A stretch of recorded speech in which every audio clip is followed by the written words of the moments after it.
Hi, everyone. My name is Stephanie Prinzing. I'm located in the United States, and I'm a translations project manager. This is my second time presenting at the Polyglot Gathering. So for those of you who saw my talk in 2021 about using beginner language skills at work, uh, I was Stephanie Horn back then because I've gotten married, but welcome back and thank you for joining me again. And for those of you who missed it, welcome for the first time. I'm going to continue talking about language in the workplace today by sharing some trends and issues in the localization industry. I've divided this into three different categories: technology, language and culture, and current events. Let's quickly explain some terms. Translation is changing written text into another language to make sure it has the same meaning, while localization focuses on adapting the content to be culturally appropriate. So let's say I wanted to write, "I'm 5 feet 2 inches tall" into another language. You could translate this phrase exactly, but most countries don't use feet and inches. So depending on my target audience, I would maybe want to localize it and change the phrase to "I'm 158 centimeters tall." And then I would translate it. So in German, that would be "Ich bin 158 Zentimeter groß." And then people would understand, oh, she's not really that tall. These are two different services, but a good translation will often have elements of localization in it, and localization will often include some sort of translation. Then there is interpretation, which is for spoken language, not from a script, and often done in real time. I have worked with interpreters in the past when I was a teacher, and my company has an interpretations department, but currently I strictly work with written text and translators only.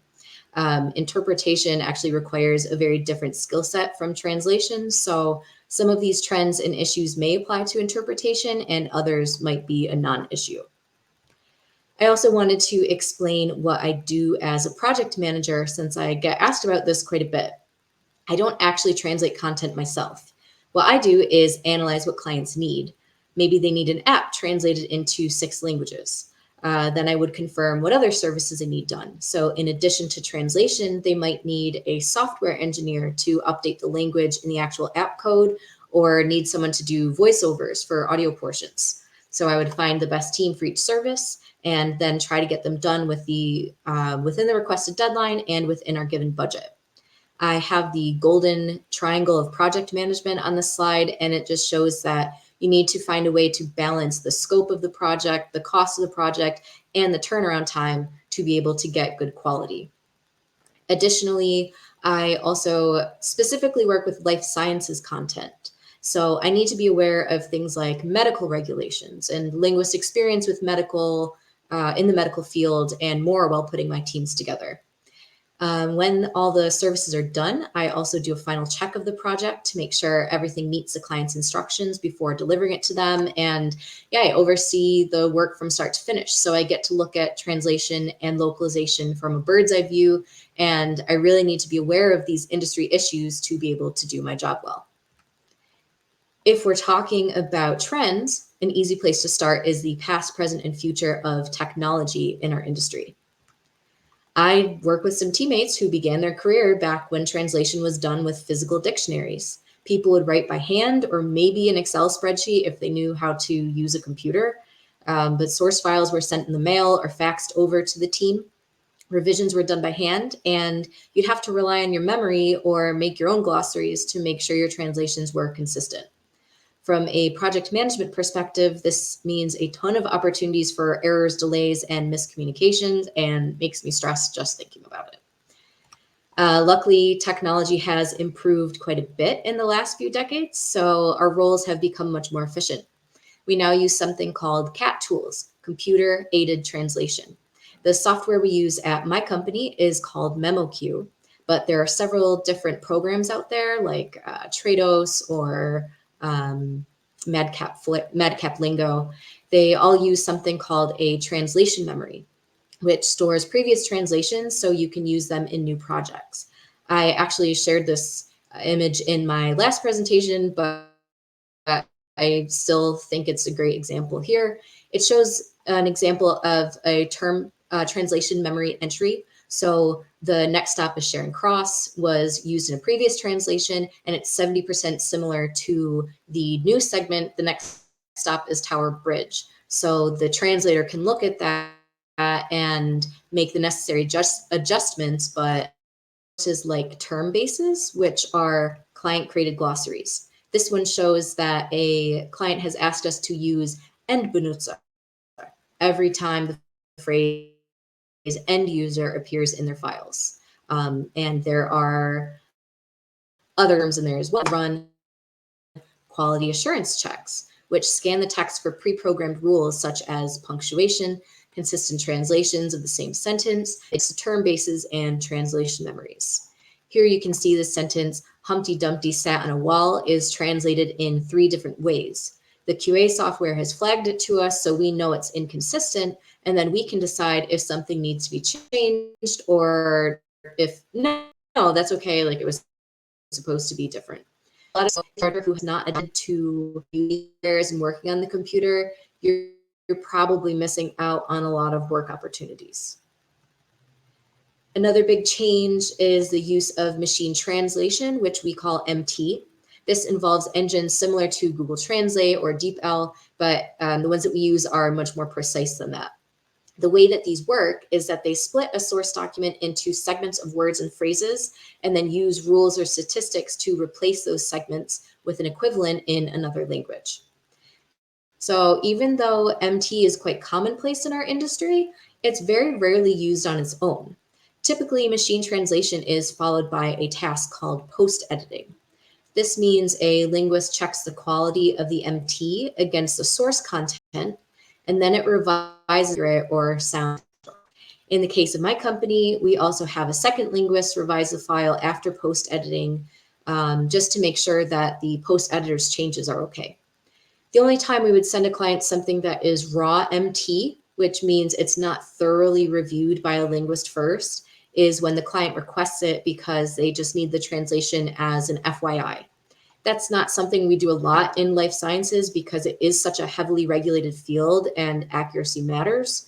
But I have seen it requested in other fields where the client needs a file quick internal use and doesn't really care about it being 100% accurate. So today, this automation is still very much a people-centered process.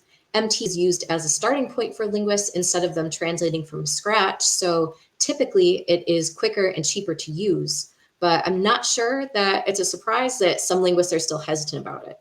While the quality of MT is often pretty decent, sometimes it can come out as way too literal or very inaccurate or unnatural, and the linguist ends up rewriting the whole file anyway. And then we would need to pay them for the additional work, and you might not actually save any money after all. Some languages or types of source materials don't do well with MT either because of their unique features. For example, poetry or literature would probably require more of a human touch to capture the author's intended emotions, like German, which has extremely precise nouns and verbs. One time, a German linguist told me he spent so much time post-editing the translation of a technical manual that he would have preferred just receiving a blank file instead. And MT does not think critically, so we can't rely on it to catch errors in the source documentation, and we can't rely on it to be our cultural expert and point out that while this term is correct, it's also kind of outdated. So you can see that machine translation does have some benefits, but it's still really only appropriate to be used like our other CAT resources, which means we use it as a helping hand, but we don't use it as a full solution. And I'm sure you've heard of AI text generators like ChatGPT. I was actually watching some of the talks about it at this conference, and I'd recommend checking them out for more information. ChatGPT is what we call a large language model, and it summarizes, predicts, and creates content based on prompts. So while these large language models have made huge strides recently, they are not yet ready for our industry. Because they're quite good at producing fluent language, but they still lag behind MT in producing accurate language, which is in turn lagging behind actual people in producing accurate language. So when someone's paying you to translate something and you're in a field like mine where a bad translation could actually injure or kill someone, accuracy matters. So not yet. But this is where we can look into the future and think about what could come next. What's going to happen as the quality of machine translation and large language models improve to become more accurate and more fluent? Well, I've basically heard three different ideas here. One is that instead of doing translation, companies would use AI to create content in the target language and then pay a copywriter who specializes in that language to edit it. So a human is still proofing the document, but instead of their specialty being translation and fluency in two languages, their specialization would be in writing in their native language. Another idea is one that a lot of people seem to favor, using AI to summarize existing data or create project briefs, and then translators would still do their continuous role of preparing the information in a target language. So again, using machines as support so humans can more efficiently do their job. And then a third idea is much more automated, where we would actually create the content with AI and machine translate it. So a lot of automation, but hopefully with people to proof it for accuracy and fluency along the way. And a lot of people see the role of localization companies eventually changing to include content creation and marketing consultation ourselves. I'm not going to pretend I know the future, because even in the last few days, you've probably seen that a lot of tech leaders have started calling for pauses on AI research and development, and just a lot of people expressing fears about it. So who even knows when that would be more prevalent, or when we're going to be learning more about it and trying to improve it even more. So either way, I'm happy to see that many predictions about our industry still seem to be very people focused, because that's definitely a concern that a lot of people have had with things like AI text and AI art. I mentioned a few minutes ago that German can be difficult for MT because of the nuances of the language. And that ties into my next point, that not all languages and cultures are built the same. So, okay, as polyglots, I'm sure you know that, and it's obvious from a learning perspective, but it's also a major topic of interest for project managers from a business perspective. Even if we don't speak or read the language that our team is translating, and it's definitely not required because we offer services in over 100 languages, it's really beneficial for us to have at least a little background knowledge and be able to consult with our linguists so we can anticipate what type of issues might come up. Then we can discuss these and plan accordingly with our clients, because a lot of the time our clients are not at all familiar with the language or culture of their target market, and they might assume it works the same way in every culture or country. They're mostly just focused on getting the product out there and making money. Excuse me. So here are some examples of cultural considerations that I've come across. In China, marketing materials are not allowed to use extreme wording, such as the best or the greatest. You can actually be fined for using this kind of language. So if a client wants to market their product in China, we have a responsibility to tell them that we have to slightly reword their advertisement to avoid fines or penalties, and then get approval from them about how exactly we want to reword it. Additionally, some countries do not allow references to Facebook or Instagram or other social media platforms, because those platforms are actually banned in those countries. So clients should expect that a brochure that's going to be sent out to one of those places would be missing those icons and any content related to them. If the source file contains a lot of references to social media, we might need to ask them to send us an edited version of the source file that would be okay to use overseas with all the references removed. And then sometimes product names that sound really cool in one language, or logos that make a lot of cultural sense in our client's home country, can come off as wildly inappropriate or even just plain confusing somewhere else. If you search the internet for localization fails, there are a ton of examples of these. Interestingly, a lot of them have to do with cars and the Spanish language. So for example, the Chevy Nova, Nova means doesn't go in Spanish. And then there's the American Motors car Matador, which means killer in Spanish, even though it sounds very cool in English. These aren't exactly the types of things you want to talk about or think about when you're trying to buy a safe and efficient car for your family. So they didn't do well in Spanish-speaking countries. Procter & Gamble also had trouble selling their Pampers diapers in Japan because of their logo. In the United States, the image of a stork delivering babies is pretty well known. So the stork delivering diapers is just a cute play on that. And Americans would see it and know, oh, that's, he's delivering the diapers, like delivering a baby. But it didn't really make sense in Japan at the time because their baby folklore actually involves peaches. There's a very well-known folk hero named Momotaro, the baby who was born from a peach. And the word momo even means peach in Japanese.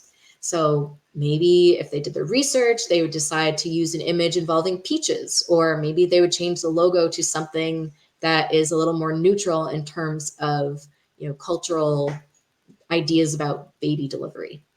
They also didn't check to make sure that their diapers were an appropriate fit for the average baby in Japan. So they just assumed babies were kind of the same size everywhere. So overall, they are a really good example of how the lack of understanding of a target market can reflect in low sales because they really didn't do well until they revamped everything. And these examples are why localization is important. Good business is not just making sure you're using the right language. It's also understanding how those words and the accompanying images are going to make people feel and react. It's knowing that most of the world uses the metric system. So as my German coworker said to me, imperial units literally mean nothing to her. Or that the Chinese word for four sounds similar to the Chinese word for death. So a four-leaf clover isn't necessarily the same lucky charm there as it would be in some Western countries. So yeah, maybe it takes time and money to adapt your content for different audiences, but in the long run, it will pay off with more business. When I found out I would be presenting at the Polyglot Gathering, I asked my team what topics in translation and localization they found interesting. And many of them brought up the concern that a lot of clients are more worried about getting things done quickly than getting them done right. And as a consequence, they lose opportunities to connect and engage with their target audiences. That means they're losing potential customers. And that means they're losing the potential to make money or achieve other goals. So let's say that, they don't do a lot of localization up front, and then later on they decide to update their content because they realize they made some mistakes and they're not doing well in that market. So now we're talking about more time and money to revise, rework, retranslate, and reformat. And then you really didn't save anything in the end by trying to do a shortcut. And I think that's why the prediction about our industry shifting to include more content creation and marketing consultation, especially if automation like ChatGPT and MT continues to grow, makes a lot of sense because there's still a lot of room for specialized knowledge and a personal touch when preparing your content for an international or multicultural audience. And actually, something I've learned working in this industry is that from a translation perspective, the scale of that personal touch can vary greatly depending on the target language. And this is because every language has its own amount of regulation to which linguists must adhere in order for the content to be considered correct. Some of the languages that are more regulated include French and Spanish, and we deal with these councils a lot of the time. The councils being Fundeu and RIA for Spanish and Académie Française for French. They are considered authorities for spelling, grammar, dictionaries, and more. These aren't laws in the sense that if you're speaking French with your friends and you use the wrong word, someone's going to arrest you, although I'm sure that all of these councils would be very disappointed in my pronunciation, and I apologize. But if you're publishing content in these languages, you want to follow the guidelines of the councils to sound professional. Some of our clients are familiar with these kinds of guidelines and they're very strict about enforcing them. And some clients have no idea they even exist. So the responsibility falls on our linguistic teams to know and follow the principles for their respective languages. And if a client asks us to make a change that falls outside of the accepted guidelines, then we would need to let them know so they can decide if they still want to make that change.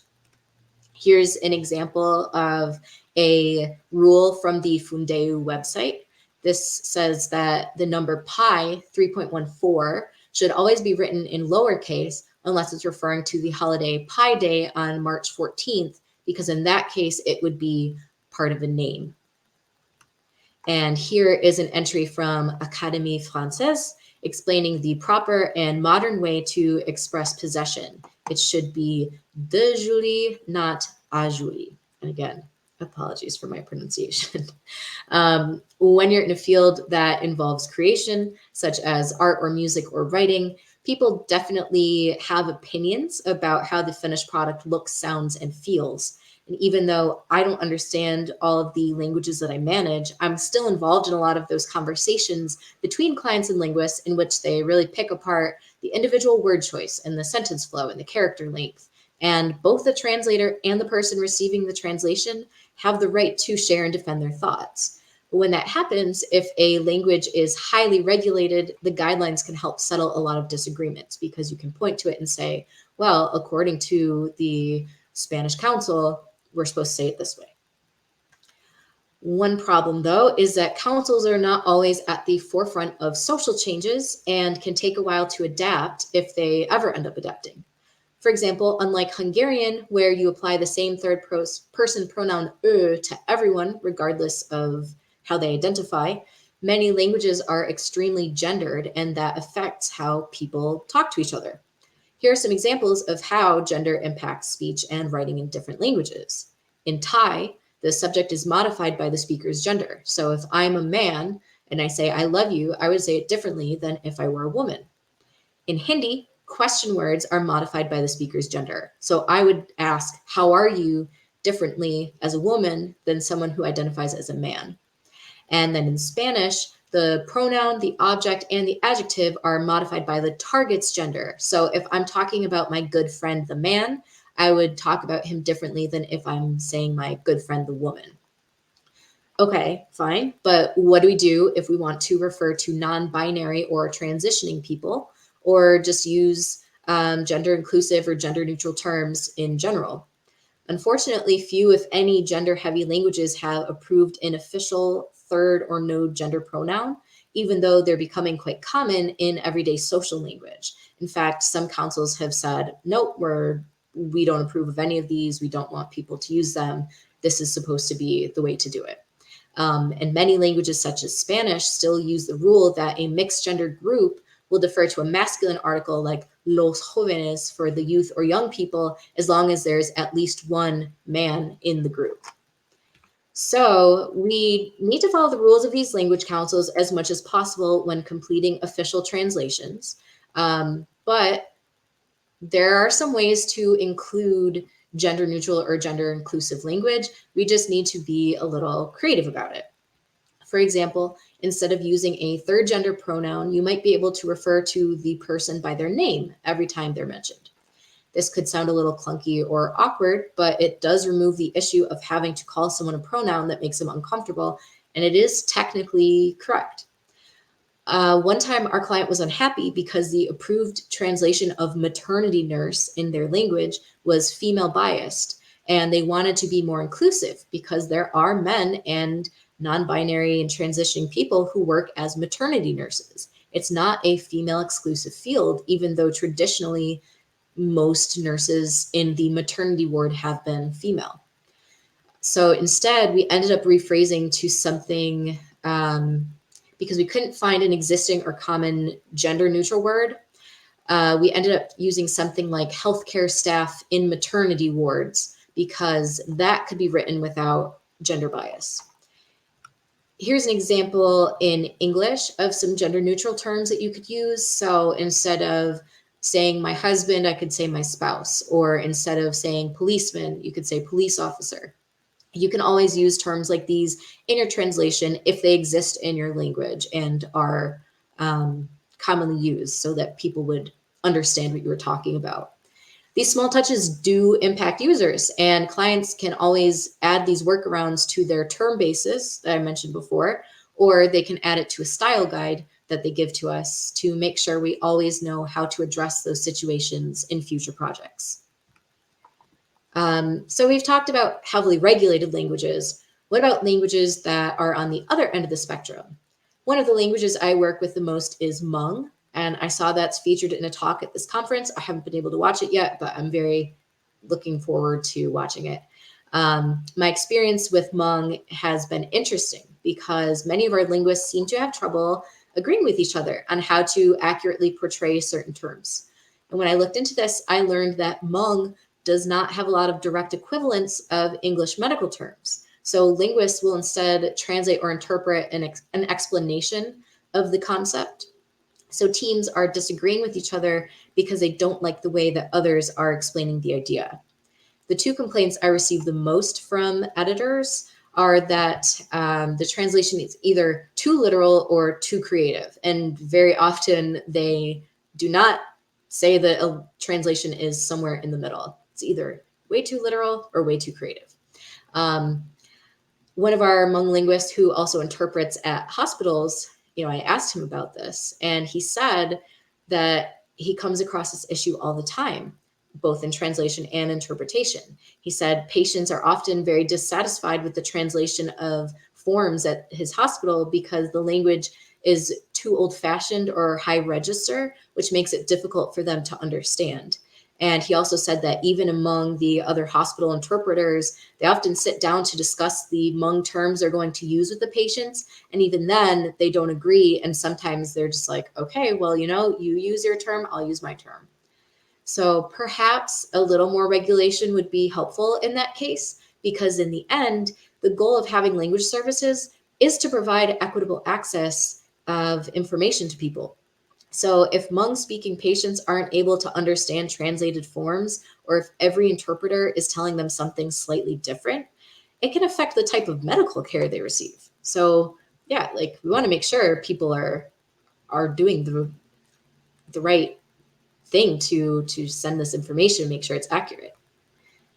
And kind of going along with that, another issue we run into is that sometimes it's hard to find certified translators for endangered or less frequently spoken languages. I recently visited the Navajo Nation in the Southwest United States. That's a tribe of Native Americans. And they mentioned translating Finding Nemo into the Navajo language and how it was difficult to find a young boy who spoke Navajo well enough to play Nemo. So language revival is its own topic, and it's something that I'm not very well versed on, but I would definitely like to learn more about. But it just makes me think that when it's difficult to find people who can speak or write the language well enough to create a lot of content, it's probably going to be even harder to find people that we could use as official translators, because being a translator requires being educated and experienced enough at a high enough level in that language, as well as the one they're translating into or out of. So you need to have access to a lot of content to be able to translate it.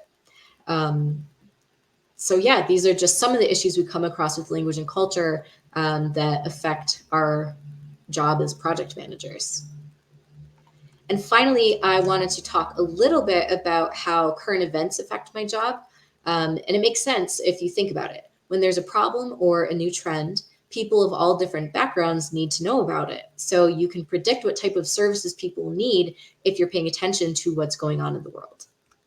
So at the beginning of the COVID-19 pandemic, for example, we knew we would need to translate content about transmission into tons of different languages to try to stop the spread. So we started building a pool of medically trained translators to avoid delays, because at the time, the whole world was experiencing this at the same time, and everybody needed to know what was going on. The organization Translators Without Borders worked with volunteers from all over the world to create glossaries and fact sheets in endangered or less frequently spoken languages, because they knew people would need to be, again, informed regardless of their language. And, for example, a lot of people are like, oh, Africa, let's use English and French. Well, not everybody in Africa speaks or reads English and French to a degree that will help them with medical information. And the same with the Philippines. Not everyone likes to get their news in Tagalog or is able to get their news in Tagalog, but everyone still deserves to receive the news. Here are a few other recent events that I can think of. The Bill 96 in Quebec, Canada. This was recently passed as a way to promote more use of French in the province. So according to this bill, companies need to be able to provide French customer service, French job postings and applications, French labels and instructions for products, French legal files, and more. Companies have a few years to overhaul their businesses to become fully French, but they must meet milestones along the way, and those who don't comply will be penalized. As soon as my team of project managers heard about this, we started working with our linguist recruiters to start finding and onboarding more French Canadian linguists, because we knew there would soon be an increased demand for Canadian French content as all these, English or other language speaking companies are trying to be able to continue their business in Quebec. And we're already seeing these projects come in. So luckily we were able to get started on that right away. Then there's the war in Ukraine. In addition to anticipating an increase in Ukrainian translations for people who had to relocate or need emergency communication, we also had to consider how sanctions on Russia would affect our business. We did have some teams based in Russia that we had to stop working with because their bank accounts were frozen. Luckily, a lot of teams in Ukraine and other Eastern European countries were able to help us with those services, and we ended up moving a lot of our business out of Russia to Ukraine and other countries. And then other events that have affected our industry include things like the recent earthquake in Syria and Turkey, political conflicts and protests, especially Israel, Myanmar, and France are some that have especially affected us.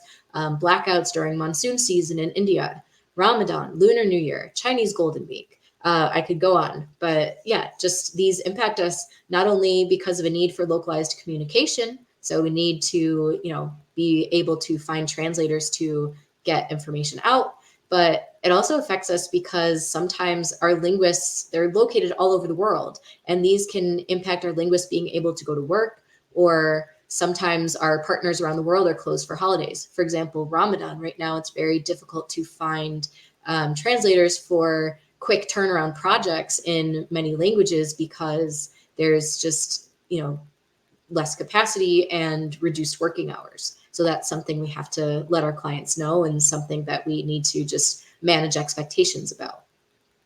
And these might affect different fields differently. For example, if you work in video game localization, you'll probably work with a smaller scope of languages than someone who is in legal. So maybe some of these current events won't even affect you at all.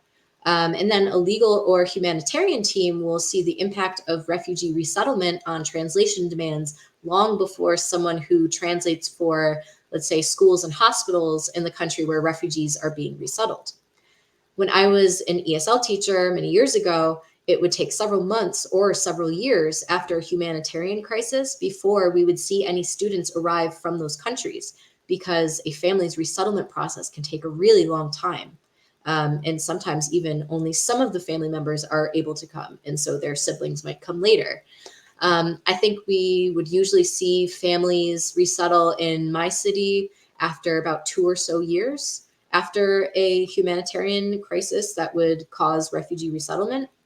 And that experience can be very helpful in projecting when we might expect more translations projects to come in to support these newcomers. And it also lets us know, like, how much time do we have before we really need to get these documents ready.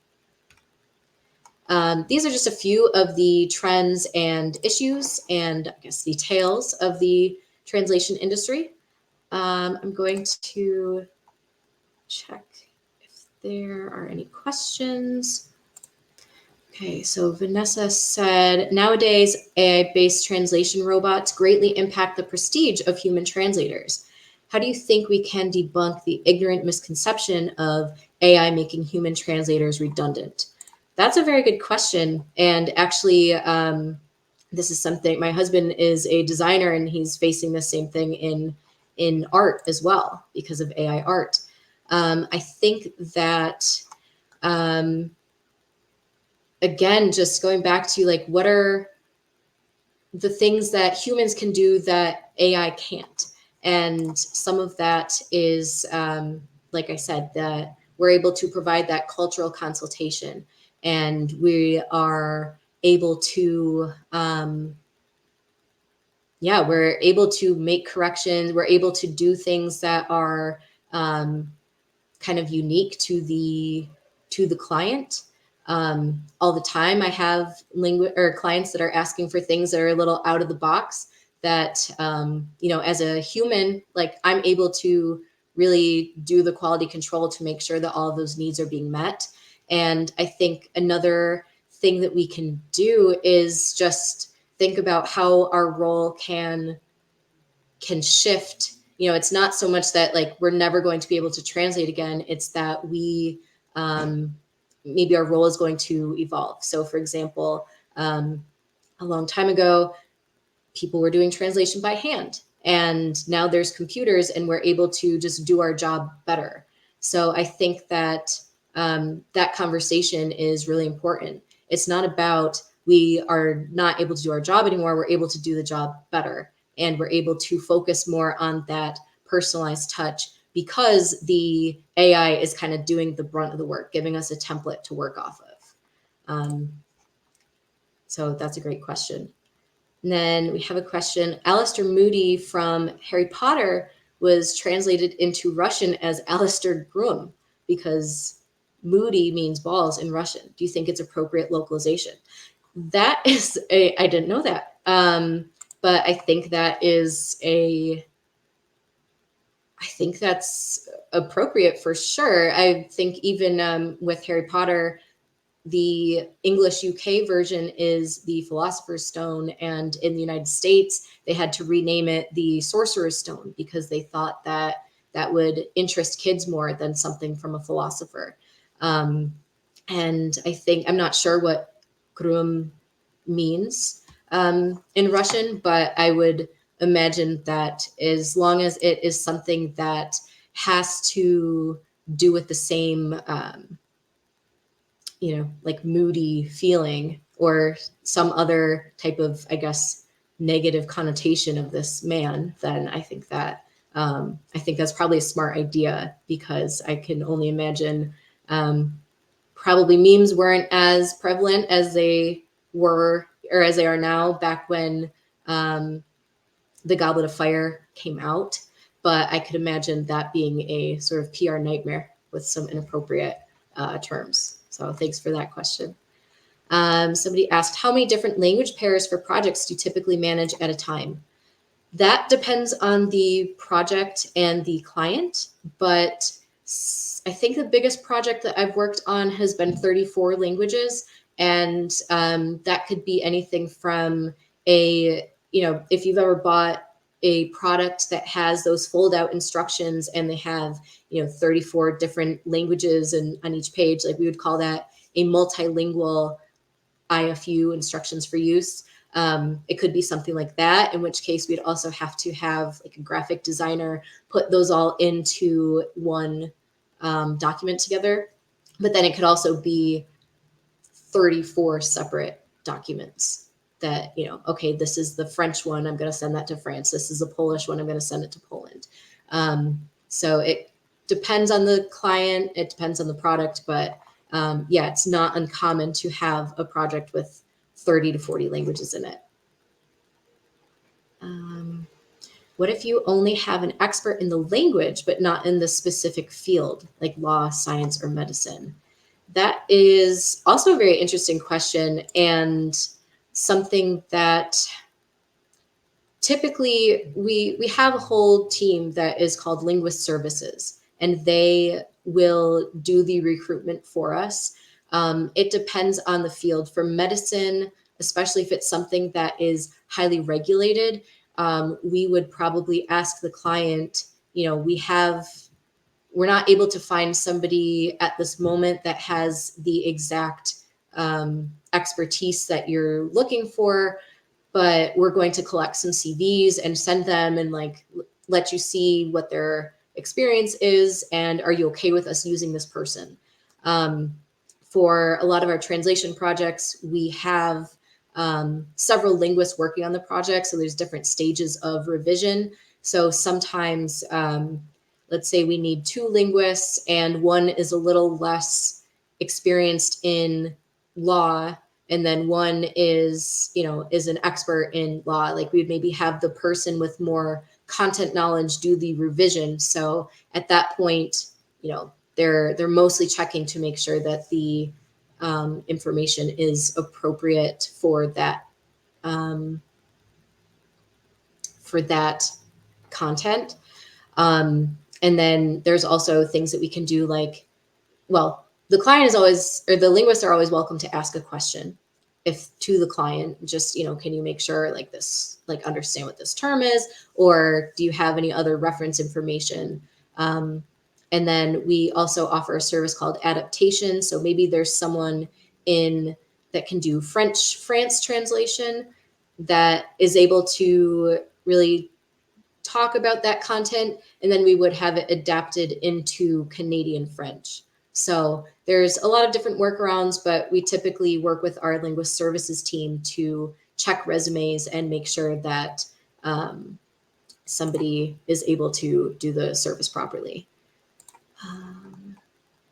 Victor, has there been any effort in using AI to identify localization differences? Like if you fed it a Pampers logo, could it identify the issue with it in Japan?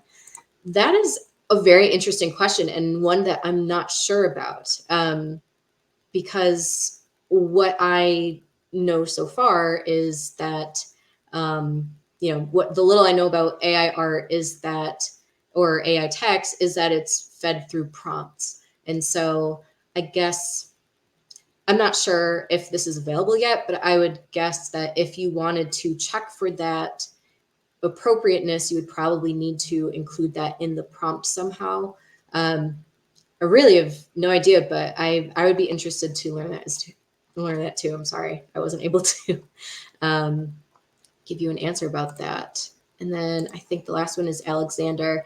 As technologies develop to aid in the translation process, does the human work still remain the fun work, or is it the more banal? Maybe the types of people drawn to do the job changes. I think that is a good question. I guess it depends on what you can. A lot of people actually really enjoy editing, and I don't love the translation part, but like, please, like any revision jobs, like put me on that. So I think it probably would attract different people, but not necessarily. I would think like if you really enjoy being the person that does translation, you would probably want to start working on your editing skills. Or some people really enjoy that part of the consultation, like saying like, hey, I know that, this is the logo that you want to go with, but just so you know, that's not really appropriate in my country. And so I think it would attract different people, and maybe inspire people to start taking over or learning different skills to be able to still help. I'm currently studying, so this is from Olga, I'm currently studying a master's degree of management of intercultural studies and speak 13 languages, but I am not a translator. Could I work with localization without being a professional translator? That is a good question. I think there probably would be, I think honestly, you'd be a great project manager, because again, the project manager or the account manager is somebody that helps with communicating that information to the client, being able to check things over, making sure it's appropriate, and even being able to draw business from different places. We have an office in Israel, and that's been really helpful getting Hebrew speaking clients to join our business.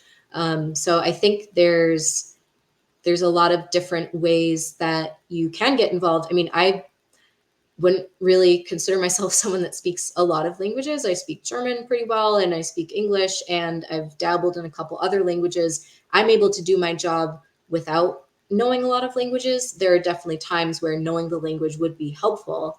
For example, catching something that a linguist might have accidentally had a typo, like I would be able to catch that if I knew the language. As far as, if you wanted to be a translator, I would say that developing some content knowledge, in either law or medicine or engineering would probably help you. But there's definitely a lot of jobs without needing that translation certification that you would be able to do. And a lot of them would be either, supporting the linguist or supporting the client. Have you faced any challenges in projects with finding lesser spoken or endangered or indigenous language translators? Is there specific ways that your company deals with recruiting for these projects? We have built quite a large language pool of vendors and linguists. And we have a linguist services team that if we're looking for somebody that doesn't match our, the required skill set, that they will be the ones to find those. And I know that they've done everything from check LinkedIn to checking language associations to asking other translators that we work with, do you know anybody? There are websites, ProZ, where linguists can submit a profile. I don't do a lot of the recruitment myself, but I know that they've been able to find Irish speaking medical doctors and Somali legal interpreters that are able to, testify live in the United States. That happened recently. So we have specialized recruiters that will look for those people. And again, if it's not a very common language, we would just have to be transparent with the client and let them know, like, we want to do the best job for you. We're searching for somebody, and that it may take a little bit longer to find that person. But I don't know. I think we were even able to find a Pennsylvania Dutch translator once. So it may take a little longer in those cases to find the person. But as far as I know, my linguist services team has always found the people. So that's another job as well. Olga, if you speak that many languages, I think recruitment would probably be very good as well. We work with XTRF. We use a different project management software. We use one called Plunet, which is like a management software. I've never heard of XTRF, but it looks like it's a translation project management software. We use one called Plunet, but it's the same idea, I think. Apologies if that is not, if you could provide a little more information, I might be able to answer that. So thank you so much. I have included my email address in my profile on this. Oh, yeah. Thank you. Yep, I've included my email address here. I just want to point out that it's a personal email address, and I don't do hiring of external linguists, and I'm not allowed to refer people that I haven't actually worked with. So I'm happy to answer any questions that you have. Not able to discuss any actual job opportunities though. But yeah, so if you come up with any questions, or I know it's very late in other parts of the world, so if you watch this later and have a question, please reach out. Thank you so much for joining, and enjoy the rest of the conference.